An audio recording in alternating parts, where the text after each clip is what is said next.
Fellow Nigerians,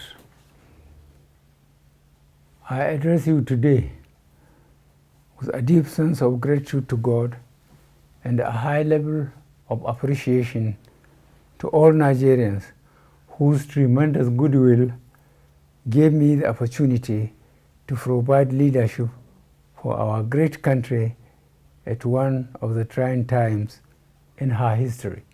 Conscious that today's address would be my last on an Independence Day as your president, I speak to the millions of Nigerians who believed in me, propelled and stood by me in my quest to bequeath a country where all citizens have equal opportunities to achieve their life's desires in a peaceful atmosphere. I am honored to say that my story in the annals of Nigeria's history is no household secret. My various attempts, failures, and eventual success in being elected as a democratic president in 2015 was made possible by the majority of Nigerians. When you elected me, I readily acknowledge that the tasks before me were daunting but surmountable because of the growing national consensus that our chosen route to national development was democracy. This democracy was to be anchored on a clear understanding, application, and the principles of separation of powers, supported by a reformed public service that is more effective. I then pledged to improve the economy, tackle corruption, and fight insecurity. And this was further strengthened by my commitment to lift 100 million Nigerians out of poverty in 10 years as the central plank of my second term in 2019. To the glory of God and His grace, as well as the commitment and passion displayed by many Nigerian supporters, we have made appreciable progress in these areas, but not yet at our destination. Mindful of the task before us, we took some time in settling down and we repositioned the economy by providing strategic interventions in core areas at both the federal and sub-national levels. One of the areas where we have made significant progress is in the eradication of deeply entrenched corruption that permeates all facets of our national development. We strengthened the institutions for tackling corruption and also cultivated international support, which aided the repatriation of huge sums of money illegally kept outside the country. The increasing number of prosecutions and convictions with associated refunds of large sums of money is still ongoing. Furthermore, we will continue to block opportunities that encourage corrupt practices. In order to address insecurity, we worked methodically in reducing insurgency in the northeast, militancy in the Niger Delta, ethnic and religious tensions in some sections of Nigeria, along with other problems threatening our country. Our efforts in resetting the economy manifested in Nigeria exiting 2 economic recessions by the very practical and realistic monetary and fiscal measures to ensure effective public financial management. In addition, the effective implementation of the Treasury single account and cutting down on the cost of governance also facilitated early exits from recessions. Fellow Nigerians, the administration removed several decades' uncertainty for potential investors in the oil and gas sector with the passage of Petroleum Industry Act 2021. This landmark legislation created opportunities for foreign investment in addition to improving transparency in the management of the sector. Our administration has given desired priority to the agricultural sector through a series of incentives to micro, small, and medium-scale enterprises that resulted in creating millions of jobs. Leading this initiative, the Central Bank of Nigeria's intervention in a number of areas, as well as the Anchor Borrowers Program, had created the required leverages for Nigerians towards self-sufficiency in food and the necessary attraction for farming as a business. The growing contribution of non-oil exports, especially in agriculture, information and communication technology, as well as the performing arts to our national economy, will enhance our foreign exchange earning capacity. We are confronting current economic challenges such as debt burden, growing inflation, living standards, and increasing unemployment accentuated by our growing youthful population. These problems are globally induced, and we would continue to ensure that their negative effects are addressed in our policies. This administration will continue to ensure that our fiscal policies are supported by a robust and contemporary monetary policy that recognizes our peculiarities in the midst of the growing global economic difficulties. This is evidenced by the recent Monetary Policy Committee decision to maintain all parameters, especially interest rates, and marginally increase the monetary policy rate from 14% to 15.5% and the cash reserve ratio from 27.5% to 32.5%.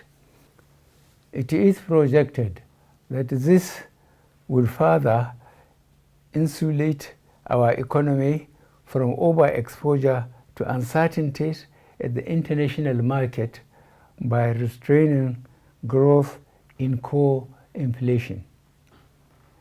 As we continue to de-escalate the security challenges that confronted us at the inception of this administration, newer forms alien to our country began to manifest, especially in the areas of kidnappings, molestation, killings of innocent citizens, banditry, all of which are being addressed by our security forces.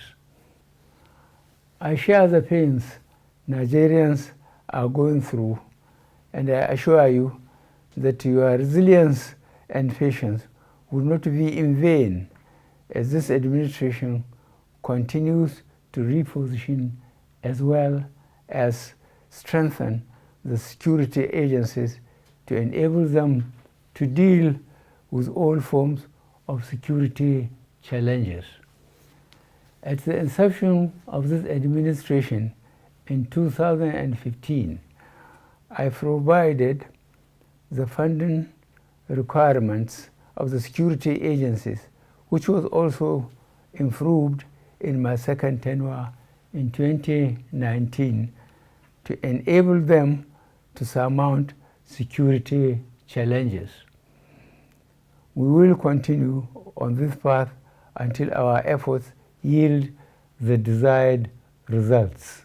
As we put in place all measures to ensure that Nigeria takes her place in the Committee of Nations, we recognize the importance of a well-educated populace as a panacea to most of the challenges we face.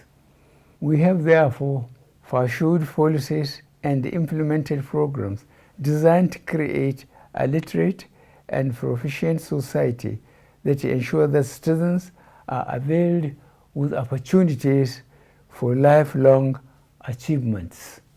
I must confess that I am very pained by the recurrent disruption to our tertiary education system, and I am using this Independence Day celebration to reiterate my call for the striking academic staff union of universities to return to the classroom while assuring them to deal with their contending issues within the limits of the scarce resources available. This administration has made appreciable progress in redressing these issues that have been lingering for over 11 years. The federal government will continue to mobilize resources both internationally and nationally towards funding education to ensure that our citizens are well educated and skilled in various vocations in view of the fact that education is a leading determinant of economic growth and employment generation.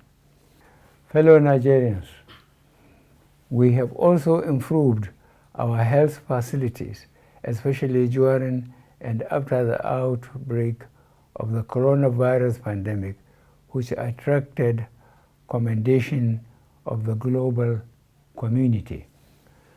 As you are aware, Nigeria was one of the countries that defied global predictions of the socio-economic impact of the coronavirus pandemic because of our resilience, commitment, and passion with which we individually and collectively managed the pandemic.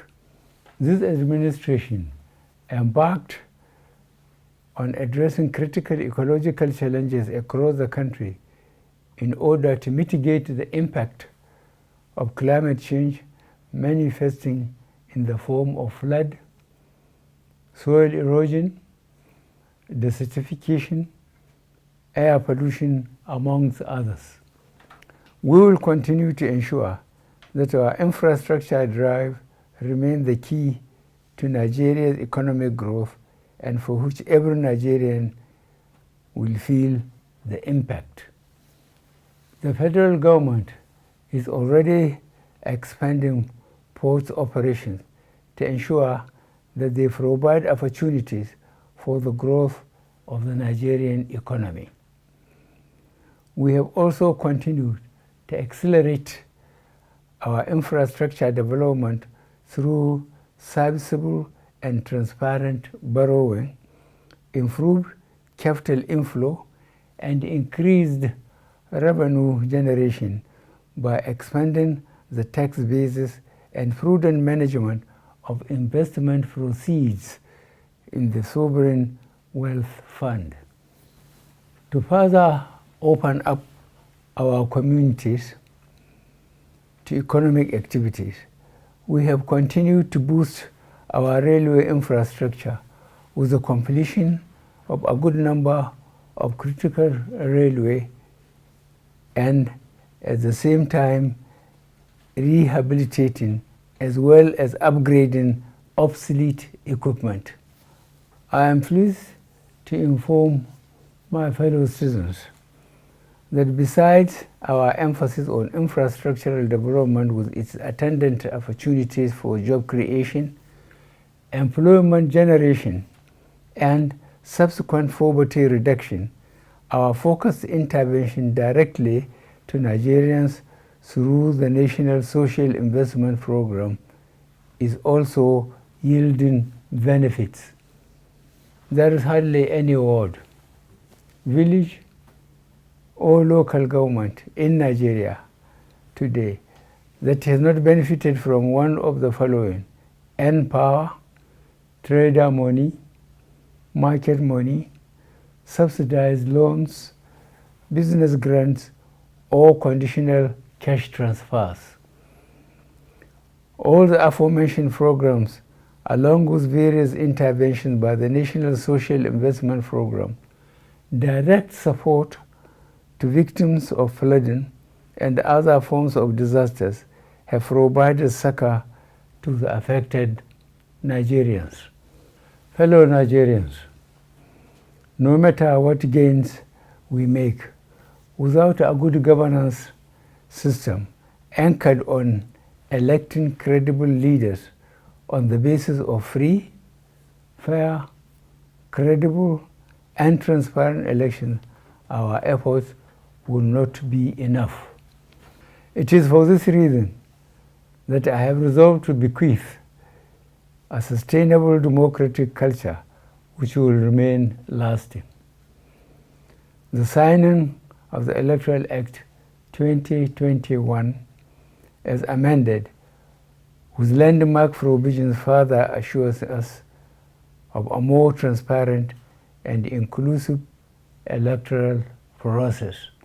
Having witnessed at close quarters the pains, anguish, and disappointment of being a victim of an unfair electoral process, the pursuit of an electoral system and processes that guarantee election of leaders by citizens remain the guiding light as I prepare to wind down our administration. You would all agree that the recent elections in the first 2 years in some states, notably Anambra, Ekiti, and Osun, and a few federal constituencies, have shown a high degree of credibility, transparency, and freedom of choice, with the people votes actually counting. This, I promise, would be improved often as we move towards the 2023 general elections. As we begin the transition process to another democratically elected government, I want to implore all aspirants to conduct issue-based campaigns devoid of hate speeches, as well as other negative and divisive tendencies. I also want to express my wish that we see more female and youth participation in the forthcoming electoral cycle. I am sure that our teeming and energetic youth now realize that violence generally mar elections and so should desist from being used by politicians for this purpose. Reforms in the public sector are already yielding results, especially in the delivery of services. On this note, I urge the general public to demand for citizen-centered services from the relevant authorities. On the international front, we have continued to take advantage of our bilateral and multilateral platforms to explore cooperation with friendly countries and partners whenever these areas of cooperation are to the advantage of Nigeria. Fellow Nigerians, in the past few years, we have witnessed and overcome a good number of challenges that would ordinarily have destroyed our nation. However, the indefatigable spirit of the Nigerian people has ensured that we overcome our challenges. It is in this spirit that I call on all of us to individually and collectively bring to the fore in dealing with all our development issues. I was called to serve along with my team. I saw an opportunity to create a better Nigeria, which we have done with the support of Nigerians. Almighty God and the good people of Nigeria supported us in laying a solid foundation for the Nigeria of our dreams. I thank you all, and God bless the Federal Republic of Nigeria.